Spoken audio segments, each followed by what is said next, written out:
It was 2:13 in the morning when the first body sat up. And before you say that's impossible, that's exactly what I used to think too. Because at that time, I worked in the morgue of St. Mercy Hospital just outside Billings, Montana. Night shift, basement level, 12 straight hours alone with the dead. Now listen carefully. If you ever work in a hospital and somebody tells you not to enter cold room B after midnight, don't ask questions. Don't be curious. And whatever you do, if you hear knocking from inside when the body lockers, do not open it, because some people die in hospitals, and some things arrive they're already dead. My name is Daniel Reeves. I'm 34 years old, and 3 years ago, I took the highest paying overnight job I could find. At the time, I was desperate. My wife had left 6 months earlier. Bills were stacking up. I was drinking too much, sleeping too little. Honestly, I would have taken almost any job. That's how I ended up working nights at St. Mercy Hospital. Most people imagine hospitals as bright, busy places, but they're different after midnight, especially the lower floors, especially the morgue. The basement corridor always felt colder than the rest of the building.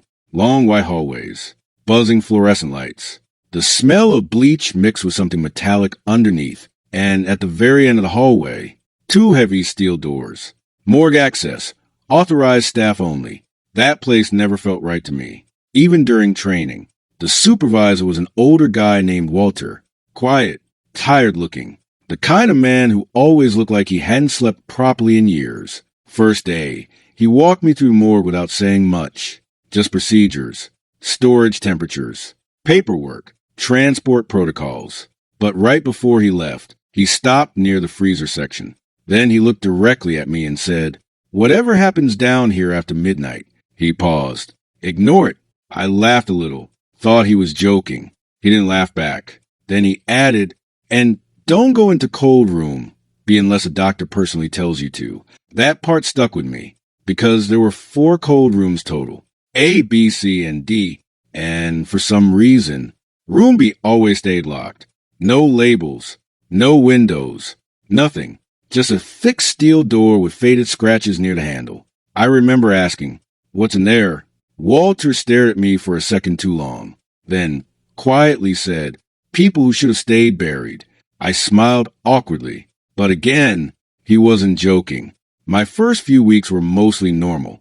Transporting bodies, logging arrivals, cleaning equipment, long quiet hours doing paperwork beside dead people. You get used to it faster than you'd think. The hardest part isn't seeing bodies. It's the silence. Hospitals are never fully quiet. There's always distant movement, footsteps upstairs, machines beeping far away, elevators moving. But inside the morgue, the silence feels different, heavy, like the room itself is listening. And every night around 1 a.m., the temperature dropped hard, way lower than normal. Even the freezers would start making strange noises, metal creaks, low banging sounds, sometimes what sounded like whispering through the vents. I told myself it was old pipes, old machines, nothing else. Because once your brain starts imagining things in a morgue, you're screwed. Then came October 14th, the longest night of my life. That evening started with a highway accident. Multi-car pileup during a snowstorm. 5 bodies arrived within 2 hours. The ER upstairs was chaos. Doctors everywhere. Stretchers moving nonstop. And me? I was alone downstairs handling intake. One of the victims was a little girl, maybe 8 years old, still wearing a winter coat, covered in snow. I remember feeling sick while tagging her wrist, because she looked peaceful, too peaceful, like she was sleeping. Around 11:40 p.m., the storm outside knocked out part of the hospital power. Emergency generators kicked in. Lights dimmed for a second, then came back. But after that, things started changing. The basement got colder, not normal cold, freezing. I could see my breath. The fluorescent lights flickered every few minutes, and the intercom system upstairs started making static noises. Then at exactly 12:07 a.m., I heard knocking. 3 slow knocks. From inside cold room B. I froze immediately. Every hair on my arm stood up. Knock, knock, knock. Not loud, but clear, coming from behind the steel door.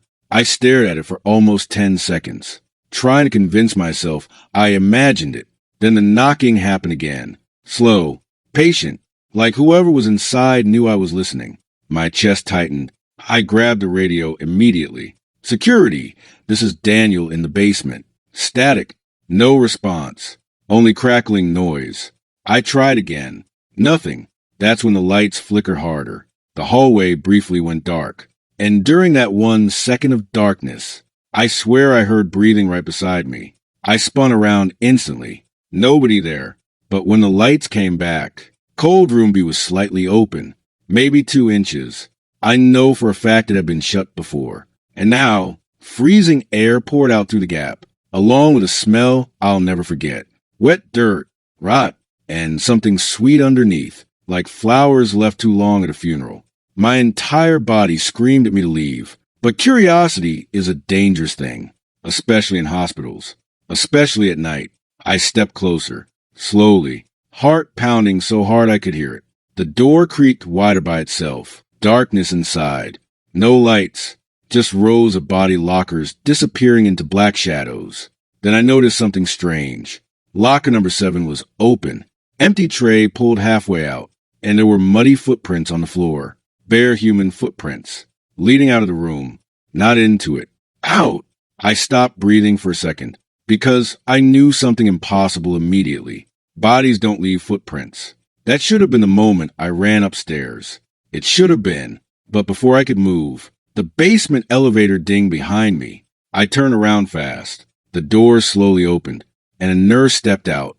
At least, I thought it was a nurse. White uniform, long dark hair, head tilted slightly downward, standing completely still inside the elevator. Something felt wrong instantly. Hospitals train you to notice people, movement, behavior, energy, and this woman wasn't moving at all. Ma'am, I called carefully. No response.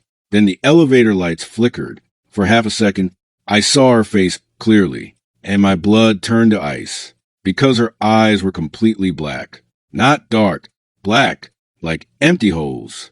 Then the elevator shut instantly, before I could react.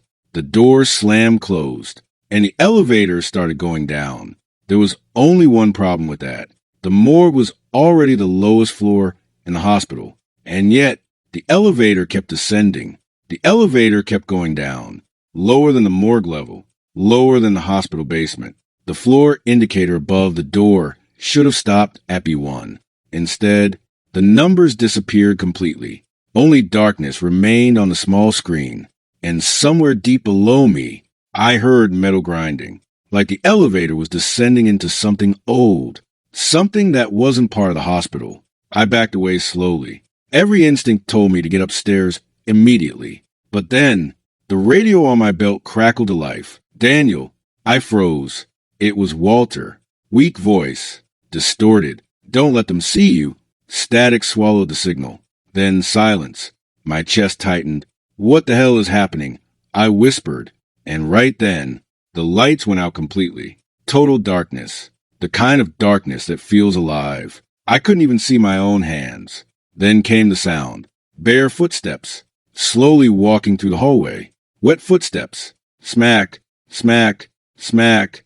Coming closer. I held my breath. The footsteps stopped directly outside cold room B. Then, something started breathing. Deep, heavy, not human. I reached into my pocket with shaking hands and grabbed my phone. The flashlight flicked on, and immediately I wished it hadn't, because standing at the end of the hallway was the little girl from the car accident. Same winter coat, same pale face, but something was horribly wrong. Her neck bent too far to one side, and her mouth was stretched open unnaturally wide. Like her jaw had been pulled apart. She stared directly at me, without blinking, then slowly whispered, "You open the door." I stumbled backward, heart pounding violently. No! The girl took one step forward, then another, bare feet dragging across the floor, leaving muddy water behind. And suddenly, every body locker around me started banging at once. Bang, bang, bang. The entire morgue shook, metal doors rattling violently. Something inside them wanted out. I turned and ran. straight toward the stairwell. But when I reached the door, it wouldn't open. I shoved harder. Nothing. Then I looked up and felt my stomach drop because the exit sign above the door was gone. Only blank wall remained. No, no, no. Behind me, the banging stopped instantly. Complete silence. Slowly, I turned around. The hallway was empty again. The girl was gone. But the morgue doors were now all open. Every single one. Cold air pouring out from inside. I could barely breathe. Then I heard Walter's voice again. This time behind me. Daniel. I spun around. Walter stood near the elevator. Except he didn't look right. His skin looked gray. Eyes sunken. Hospital gown soaked with dark stains. Like he'd been dead for days. He stared at me with exhausted eyes. You shouldn't have opened room B, he said quietly. My throat tightened. What IS's place? Walter looked toward the open freezer room, then whispered, It isn't a morgue after midnight. The lights flickered again, and suddenly, for 1 second, I saw dozens of figures standing all around the hallway. Patients, doctors, children, bodies covered in sheets, all staring directly at me. Then darkness again. When the lights returned, they were gone. Walter stepped closer. You need to listen carefully, he whispered. They only move when the lights die. I felt cold all over. What are they? Walter's expression changed. Fear. Real fear. The ones who were brought back wrong. A loud metallic scream echoed through the basement. The elevator doors slowly opened again. And this time, something stepped out. Tall. Too tall. Its head nearly touched the ceiling. Its body looked twisted beneath torn hospital clothing. Arms hanging unnaturally long. Skin pale and stretched tightly over bone. But the worst part was its face. No eyes. No nose. Only a massive smiling mouth cut across its skin. My legs nearly gave out beneath me. Walter grabbed my arm hard. Don't let it hear you breathe. The creature tilted its head slowly. Listening. I covered my mouth instantly. The thing moved strangely. Not walking. Jerking forward in sharp, unnatural motions. Its long fingers scraped against the walls as it searched the hallway. Then suddenly, the emergency lights failed again. Darkness swallowed everything. And right beside my ear, I heard whispering. Soft, wet, dozens of voices speaking together. He opened the door. He saw us. He stays now. I nearly screamed. Then the lights flashed back on. The creature was inches from my face, smiling, its mouth slowly opening wider, wider, wider, until the skin around its jaw started tearing. Walter suddenly shoved me backward. Run!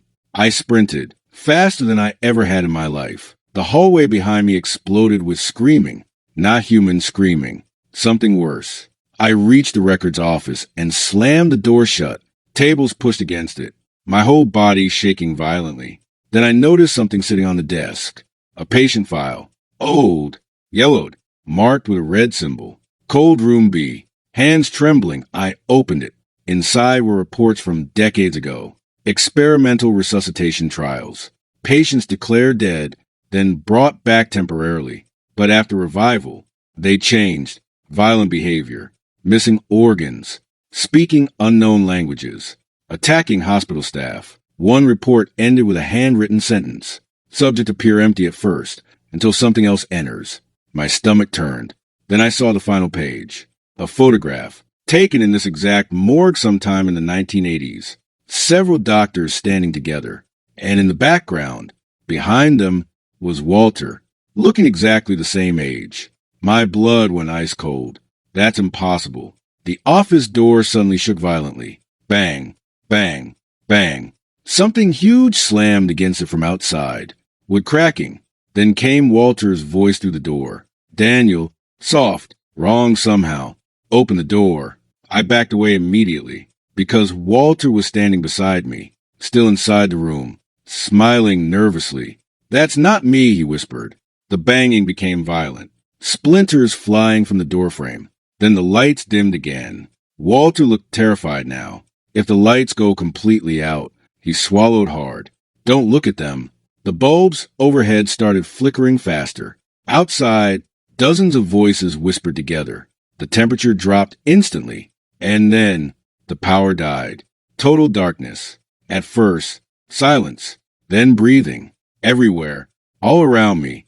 Too many to count. Something cold brushed against the side of my face. Another thing touched my shoulder. Then a whisper directly beside my ear. Look at us. I squeezed my eyes shut harder. My heart hammered painfully.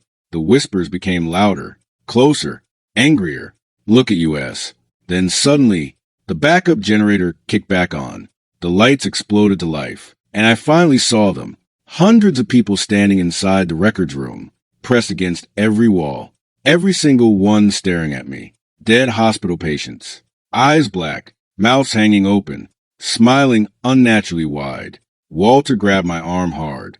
Now! We burst through the side exit and sprinted down the corridor. The hospital around us no longer looked normal. Walls stained dark. Ceiling lights dripping black liquid. Wheelchairs moving slowly by themselves. And everywhere, people standing motionless in the shadows. Watching. The main elevator suddenly dinged again. Doors opening slowly. Inside stood dozens of hospital staff packed together shoulder to shoulder. Doctors, nurses, orderlies, all staring silently, none of them blinking. Then together, every single one smiled. Walter dragged me away before they could move. We finally reached the upper stairwell. Real lights, normal hospital sounds. Everything suddenly quiet again. Walter stopped halfway up the stairs, breathing heavily. Then he looked at me. You need to leave this hospital tonight. What about you? I asked. Walter stared back toward the basement, expression empty. I never left. And before I could answer, he walked back downstairs, into the darkness. The stairwell door slowly closed behind him. I never saw Walter again. I quit the next morning, never returned. A week later, I searched hospital employment records. There was no current employee named Walter anywhere in the system. But I did find something else. An obituary. Walter Hayes died in St. Mercy Hospital in 1987. Cause of death, cardiac arrest. Location of death, basement morgue, cold room B. And before you ask if I still believe in ghosts, no, when I saw down there wasn't ghosts. Ghosts are human. Those things weren't human anymore. And sometimes late at night, when everything gets quiet, I still hear knocking. 3 slow knocks. Exactly the same way it sounded. From inside cold room B. If you ever find a library in the middle of nowhere with lights on after midnight, don't go inside. I don't care how curious you are. I don't care if it looks abandoned. And if you walk in and notice there are books on shelves, but no dust anywhere, leave immediately. Because some places don't stay open for readers. They stay open to find new ones. My name is Carter Wells, and this happened during the winter of 2021, just outside a small town in Montana called Black Hollow. You probably won't find it on most maps. Tiny place, snow-covered roads, old wooden buildings, population barely over 200 people, the kind of town where everybody knows each other, and where outsiders are noticed immediately. I wasn't supposed to stay there long. At the time, I worked as a freelance photographer. Mostly abandoned places, old churches, ghost towns, forgotten buildings in the middle of nowhere. People online love that kind of stuff. And honestly, I love the isolation. At least I used to. That winter, I was driving across Montana shooting content for a documentary series. I had been on the road nearly 3 weeks already. And sometime around 8 p.m., a snowstorm forced me off the highway. That's how I ended up in Black Hollow. The town looked dead when I arrived. No traffic, no people outside, only yellow streetlights glowing through falling snow. I stopped at the only diner still open. Small place. Old neon sign buzzing above the door. Inside sat maybe 4 people total. Every single one looked at me when I walked in. Not normal curiosity either. Real tension. Like they already knew something bad was about to happen. I sat near the counter. Ordered coffee, and that's when I noticed the old man staring at my camera bag. You here for the library? He asked suddenly. His voice sounded rough, like he hadn't spoken much in years. I frowned. What library? The diner went quiet. Even the waitress stopped moving for a second. The old man slowly looked out the window, toward the snow, then said, "Then don't go looking for it." Nobody laughed. Nobody smiled. And that's usually the moment smart people mind their own business. Unfortunately, I've never been very smart. About an hour later, I checked into the motel across the street. Cheap room, flickering lights, terrible heating. But around midnight, I couldn't sleep. The storm outside had gotten worse. Wind slamming against the windows. And that old man's words kept replaying in my head. The library. Curiosity is dangerous, especially in small towns, especially after midnight. So around 12:30 a.m., I grabbed my camera gear and went outside. Snow covered nearly everything by then. The streets were empty, completely silent. I walked for maybe 10 minutes before noticing something strange. A light far down the road. Warm yellow light glowing through the storm. At first, I thought it was another house. But as I got closer, I realized it was a massive old building, 3 stories tall, dark brick walls, huge arch windows, and above the entrance, faded metal letters, Black Hollow Public Library. The place looked ancient, like it hadn't been renovated in 50 years. But somehow, lights were still on inside. That alone should have been enough to make me leave. Instead, I walked closer. The front doors were slightly open, and warm air drifted out from inside. That part scared me more than the building itself, because Montana winters are brutal. Any abandoned building should have been freezing, but this place felt warm, alive. I stepped inside slowly, and immediately noticed something wrong. No dust, not anywhere. The floors were spotless, the shelves perfectly organized, thousands of books lined the walls. And somewhere deeper inside the building, I heard soft footsteps. Not echoes, actual footsteps. Someone else was inside. "Hello," I called out. No response, only silence. Then, a sound behind me. The front doors slammed shut by themselves. I spun around instantly, heart pounding. Tried pulling the handles. Locked. Okay, not funny. Still no answer. That's when the lights overhead flickered once. And for half a second, I thought I saw people standing between the bookshelves, watching me, then gone. I grabbed my flashlight immediately. The deeper I walked into the library, the stranger it felt. The architecture didn't make sense. Hallways seemed longer than they should have been. Some shelves stretched impossibly high toward the ceiling. And the silence didn't feel empty. It felt occupied, like the building itself was listening. Then I found the front desk. An old brass bell sat beside a faded sign, ring for assistance. Underneath, someone had scratched another sentence directly into the wood. "Do not let her find you reading." I stared at it for several seconds, trying to decide whether this was some kind of prank. Then the bell rang by itself. Ding. I nearly jumped, and right after, I heard a woman's voice somewhere upstairs. Soft, calm. Someone new is here. Every muscle in my body tightened. I looked up slowly. 3rd floor balcony. A woman stood there staring down at me. Long gray dress. Pale skin. Dark hair hanging over one side of her face. She smiled slightly, but something about it felt wrong. Too still. Too perfect. "You're late," she said quietly. I forced a nervous laugh. "Sorry, I think I got lost." Her smile widened slightly. "No one finds this place by accident." Then she turned and disappeared into the darkness upstairs. I should have left right then.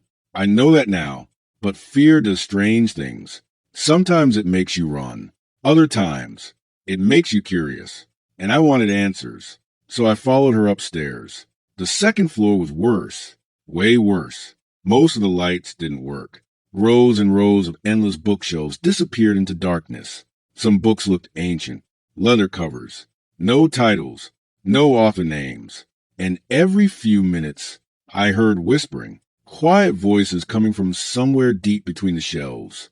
At first, I thought it was a storm outside, until I realized the whispers were saying my name.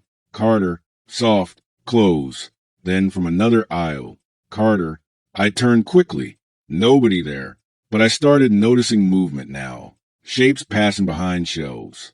People standing at the ends of aisles before disappearing. Always just outside clear view. Then I noticed something even worse. Some of the books were moving, not falling, moving, sliding slowly back into place on their own. My chest tightened hard. Nope. I started backing toward the stairs. Then I heard the woman's voice again, right beside me. You shouldn't touch the history section. I spun around so fast I almost fell. She stood inches away, completely silent. I hadn't heard footsteps, hadn't heard breathing, nothing. Up close, she looked wrong somehow. Her skin too pale, eyes too dark, and her smile never fully changed. Who are you? I asked carefully. She tilted her head slightly. I take care of the readers. The way she said readers made my stomach turn. I tried keeping calm. Look, I think I should go. Her smile slowly faded. No one leaves before finishing a story. Cold rushed through my entire body. What does that mean? Instead of answering, she pointed toward a nearby table. One single book sat there. Black cover. No title. And somehow, I already knew that book wasn't there before. The woman looked directly into my eyes. Then, quietly said, "Go ahead." My instinct screamed at me not to, but something felt wrong inside my head now. Heavy, foggy, like the library itself was pressing against my thoughts. Slowly, I walked toward the book, and the moment my fingers touched the cover, every light in the library went out. The second the lights went out, the whispering stopped. Complete silence. The kind of silence that makes your ears ring. I froze beside the table, one hand still touching the black book. Then somewhere deep inside the library, I heard breathing. Not one person. Dozens. Slow, wet, uneven breathing coming from every direction around me. My flashlight flickered weakly in my shaking hand. And when the beam finally steadied, the woman was gone. The chair behind the desk sat empty, like she had never been there. Then came the sound. A page turning. Right in front of me, I looked down slowly. The black book had opened by itself. The pages were blank at first. Then words slowly began appearing across the paper. Fresh black ink writing itself line by line. He entered the library willingly. My chest tightened instantly. No. Another sentence appeared. He ignored the warning. I backed away from the table. The writing continued. Now the library will remember him. The lights overhead suddenly flashed once, and for one horrifying second, I saw people standing between every bookshelf. Pale faces, dark hollow eyes, men, women, children, all staring directly at me. Then darkness again. I turned and ran, straight toward the staircase. But the library no longer looked the same. The hallways had changed. Shelves stretched impossibly long in every direction. The ceiling seemed taller now, far taller than before, like the building itself was growing around me, and everywhere, books were whispering, not metaphorically, actually whispering, thousands of voices murmuring from inside the shelves, soft overlapping words, pieces of conversations, crying, screaming, prayers. I nearly lost my balance trying to run through it. Then suddenly, a voice whispered directly beside my ear. "Don't let her see you reading." I spun around. Nobody there, but one book had fallen open onto the floor, its pages moving on their own. I made the mistake of looking down, and immediately wished I hadn't, because the pages showed photographs, real photographs, of people standing inside the same library, terrified faces staring into the camera, some crying, some injured, and on the final page, I saw myself, standing exactly where I was now. My blood went cold. That picture didn't exist before. Then footsteps echoed from somewhere upstairs. Slow, patient, the woman. I shut the book instantly and backed away. The footsteps stopped. Then her voice floated down through the darkness. "You shouldn't resist a story." I ran again, heart pounding so hard my chest hurt. I reached the front lobby and immediately stopped cold because the entrance doors were gone. Only shelves now. Massive shelves stretching across the wall where the exit used to be. No, no, no. I searched frantically. Windows, emergency exits, anything, nothing, just more books, more shelves, more darkness. Then the intercom overhead crackled to life. Old static filled the building, and a calm female voice whispered, "Reading hours have begun." Every light in the library turned blood red, and suddenly I heard movement everywhere. Not footsteps. Crawling. Fast crawling sounds between the shelves. All around me. Something moving on the floor. Something moving on the ceiling. I shined my flashlight upward and almost screamed. People. Dozens of pale human figures crawling across the ceiling like spiders. Their heads twitching unnaturally. Eyes completely black. Mouths hanging open. They all stopped moving at the exact same moment. And slowly, every one of them turned to look at me. My legs nearly gave out. Then together, they smiled. I ran, faster than I ever had in my life. The library around me felt endless now, no matter which direction I turned. More shelves, more hallways, and everywhere, those things crawled through the darkness above me, following, watching. Then I saw light ahead, a reading room, warm yellow lamps glowing softly. For 1 second, I actually felt relief, until I walked inside. The room was full of people, at least 20 of them sitting silently at tables reading books. None of them moved. None looked up. At first glance, they seemed normal. Then one slowly raised its head. Its eyes were stitched shut. Another turned toward me. Its jaw hung unnaturally loose. And then I realized none of them were breathing. The entire room smelled rotten. One by one, they all slowly looked at me together. A woman near the corner whispered, "You're new." Every person in the room smiled at the same time. I stumbled backward immediately, and that's when the librarian appeared behind me again, completely silent. She leaned close enough for me to feel cold air against my skin, then softly whispered, "They were readers too." I turned around shaking. What is this place? Her expression stayed calm. This library keeps stories alive. That's not possible. Her smile widened slightly. You think stories die when people stop reading them? The lights flickered violently. The crawling sounds above us grew louder. And somewhere deep inside the building, something massive moved. The floor itself trembled slightly beneath my feet. The librarian looked toward the darkness. Then, for the first time, I saw fear in her eyes. He's awake. Every reader in the room immediately lowered their heads. Dead silence filled the library. Then came a sound I'll never forget. A page turning. One single page. But impossibly loud. Like thunder echoing through the building.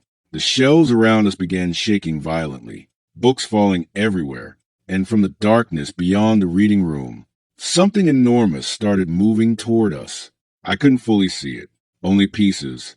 Long fingers dragging across shelves. A massive shadow bending through the aisles. And eyes. Dozens of glowing white eyes opening inside the dark. The librarian suddenly grabbed my wrist hard. "You opened the wrong story." My breathing became uneven. What does that mean? But she ignored the question. Instead, she shoved a small silver key into my hand. When the lights died again, she whispered fast, "Run to the third-floor archives." The massive thing in the darkness let out a deep groaning sound. The entire library shook. Bookshelves tipped over behind us. Readers started screaming. Not human screaming. Something ancient. Something broken. Then every light went out again. Darkness swallowed the room instantly. And right beside me, something enormous exhaled. Hot breath against my face. I ran blindly, crashing through shelves, hearing things crawling inches behind me. Hands grabbed at my clothes from the darkness. Cold fingers touching my neck. Whispering voices filling my ears. "Stay. Keep reading. You belong here." I finally reached the staircase and sprinted upward. Third floor. The archives. The hallway above looked completely different now. No lights. No shelves. Only endless rows of locked doors. Each one labeled with names. Human names. Thousands of them. And every door had scratching sounds coming from inside. My flashlight trembled as I moved through the hallway. Then suddenly, I found a door with my own name on it. Carter Wells. My stomach dropped instantly. No! The scratching behind the door stopped. Then slowly, something knocked from the other side. 3 soft knocks. I backed away immediately. That's when I noticed another sound nearby. Crying. Very quiet crying. I followed it down the hallway, and at the very end, I found the librarian sitting on the floor beside a broken archive door. For the first time, she no longer looked calm. She looked exhausted, terrified. Human. I stared at her carefully. What are you? She looked up slowly, then whispered. I was a reader once too. Cold rushed through my body. How long have you been trapped here? She gave a weak smile. There's no time in side stories. Behind us, the building shook again. The thing below was climbing upward now. Closer. The librarian looked at the silver key in my hand, then quietly said, There's only one way out. What? She pointed toward my archive door. You have to finish your story. The hallway lights suddenly flashed red, and every locked door around us began rattling violently from the inside. Something behind them wanted out. The librarian stood slowly, eyes locked on me. If you stay too long, she whispered, the library keeps your ending. If you ever go hiking in a national forest, and you suddenly realize the woods have gone completely silent, leave immediately. Don't stop to look around. Don't call out. And if you hear something walking near you, but every step sounds slightly wrong, run. Because there are things in the deep woods that know how to imitate people, but they don't always get it perfect. My name is Eli Turner, and for almost 6 years, I worked as a park ranger in the Bitterroot National Forest near the Montana-Idaho border. Most people think being a ranger means hiking beautiful trails all day, watching wildlife, helping tourists. Honestly, most days were exactly that. Quiet, peaceful, normal. But the deeper areas of those forests, especially the restricted zones, were different. Locals didn't like talking about certain parts of the mountains, and older rangers had rules they followed very seriously, rules nobody wrote down. For example, if a missing hiker's clothes are found folded neatly beside a tree, don't search after sunset. And if you hear someone calling your name from outside your cabin at night, always check the window first, because sometimes the voice won't belong to a person. I used to laugh at stories like that, until October 18th, 2022, the night everything changed. That week, temperatures dropped early. Heavy fog rolled through the mountains almost every evening. Tourist season was ending. Most campgrounds were nearly empty, which meant fewer people around.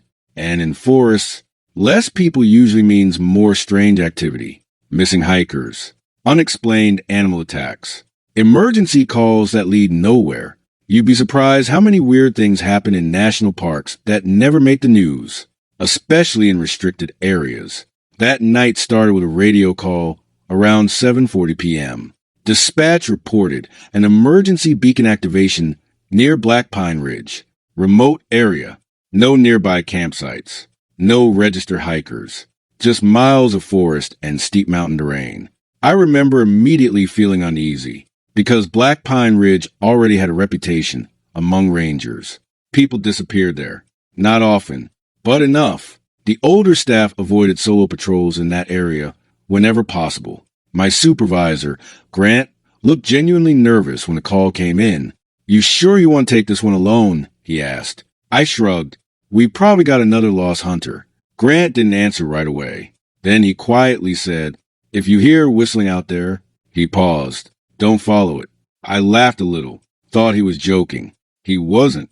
That should have been my first warning. By 8:30 p.m., I was driving up the old service road toward Black Pine Ridge. Fog covered almost everything. My headlights barely reached 20 feet ahead.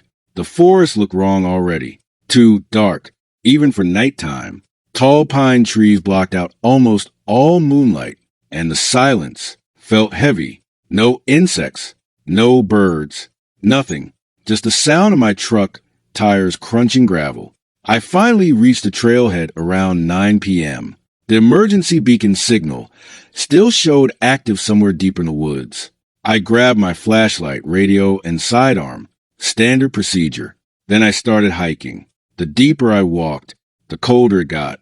Not normal mountain cold, sharp cold, the kind that burns your lungs. My flashlight beam barely cut through the fog.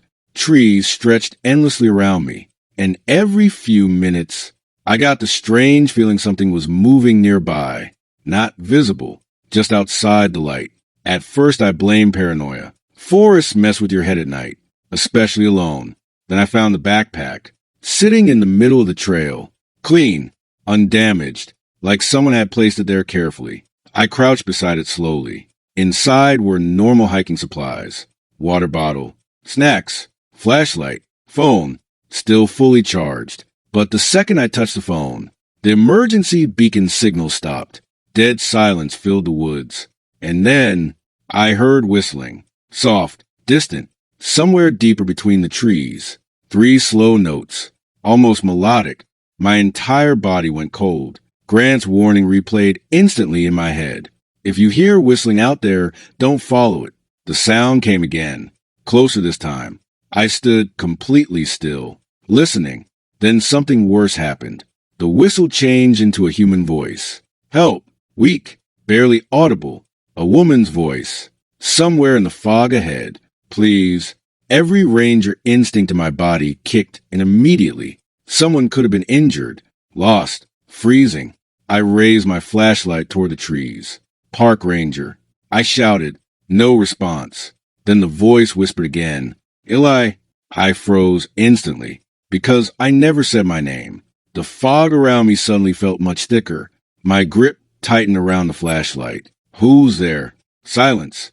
Then branches cracked somewhere to my left. Heavy footsteps moving slowly between the trees. Not running, circling. And the footsteps sounded wrong somehow. Like whoever was walking had only recently learned how humans move. Too slow, too deliberate. Crunch, pause, crunch, pause. I slowly reached for my radio. Static, no signal. That's when I noticed something horrifying. There were no animal sounds anywhere anymore. Nothing. The forest had gone completely dead silent. Then the voice came again, much closer now, right behind me. Eli. I spun around instantly. Nobody there. Only fog. Tall black trees. And then I saw it, about 30 feet away between the pines. A tall figure standing motionless in the darkness. At first glance it looked human, until my flashlight hit its face. Its skin looked stretched too tightly, arms unnaturally long, and its eyes reflected light like an animal's, bright white. The thing smiled slowly, but the mouth moved wrong, too wide, too many teeth. Every survival instinct inside me screamed run. Instead, I stupidly raised my weapon. Stay where you are. The thing tilted its head sharply, still smiling. Then in a perfect copy of my own voice, it said, Stay where you are. My blood turned to ice. The voice wasn't similar. It was exact. Same tone, same breathing, same everything. Then suddenly, more voices echoed through the trees around me. Different people, different screams, crying, begging, all coming from the darkness at once, like the forest itself was talking. And somewhere among those voices, I heard Grant, Don't let it near you. Then the creature moved, fast, way too fast. 1 second it stood 30 feet away. The next it disappeared into the fog. Branches snapped violently somewhere behind me. I ran instantly, straight off the trail, through thick trees and freezing mud, hearing something massive crashing through the woods behind me, not chasing directly, hurting me, pushing me deeper into the forest. The fog became so thick I could barely see ahead. And then suddenly, I burst into a clearing. An old ranger station stood in the middle of it, abandoned, rotting wood, broken windows, and lights glowing faintly inside. That part scared me more than the creature, because that station had been abandoned for over 20 years. The lights inside the abandoned ranger station flickered weakly through the fog. Yellow, dim, impossible, because I knew for a fact that station had no electricity anymore. It had been shut down in the late 1990s after a wildfire destroyed most of the area around it. Nobody had used it since. And yet, light was pouring through the cracked windows. Behind me, branches snapped loudly in the woods. The thing was still out there, moving closer. I didn't think. I sprinted toward the station and slammed to the front door. The second I got inside, the noise outside stopped completely. No footsteps, no branches moving. Nothing, only silence. My chest heaved as I locked the door behind me. Then slowly, I looked around. The inside of the station looked untouched. Old desks, maps hanging on the walls, coffee cups sitting beside paperwork, like someone had just stepped away. But everything was covered in a thin layer of dust. except for one thing. The lantern in the center of the room, still lit, a real flame burning softly, and beside it sat a man, old ranger uniform, gray beard, head lowered slightly beneath a weathered hat. At first I thought he was dead. Then he spoke. "You shouldn't have let us see your face." I nearly jumped out of my skin.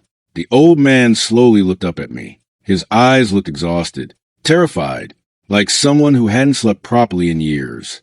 I lowered my weapon slightly. "Who are you?" He ignored the question. Instead, he looked toward the windows, then quietly asked, "Did it copy your voice yet?" Cold rushed through my body. "How do you know about that thing?" The old ranger leaned back slowly, because he looked genuinely afraid, because it's been here longer than any of us. Outside, something circled the station slowly, heavy footsteps crunching snow, not trying to enter, just walking around us, listening. The old ranger motioned for me to stay quiet, then whispered, "It likes hearing people panic." I stared at him. None of this felt real anymore. "What?" I asked that thing. The ranger's expression tightened. "Nobody knows." He paused. "But the tribes around here used to talk about something in these mountains." The footsteps outside stopped, directly beside the wall. Then came scratching, long nails dragging slowly across wood. The sound made my stomach twist. The old ranger continued quietly. "They said it was an animal." Another scratch outside. Longer this time. They believed it learned by watching people. I felt cold all over. And the more voices it copies, he swallowed hard, the less human it becomes. Then suddenly, a voice came from outside the cabin window. A little girl crying. "Please help me." My body reacted instantly. Pure instinct. But the ranger grabbed my arm hard. "Don't look outside." The crying became louder, more desperate. "Please, it hurts." Then another voice joined in. An older man screaming for help. Then another. Then another. Soon dozens of voices surrounded the station, crying, begging, screaming. Every single one sounded real. Too real. I cover my ears. What the hell is this? The ranger looked toward the lantern, like he already knew something worse was coming. "It's hungry tonight." Then everything outside went silent again. Complete silence. The ranger's face suddenly changed. Fear. Real fear. "What?" He slowly looked toward the ceiling and whispered, "It's on the roof." A loud thud shook the cabin above us. Dust drifted from the ceiling.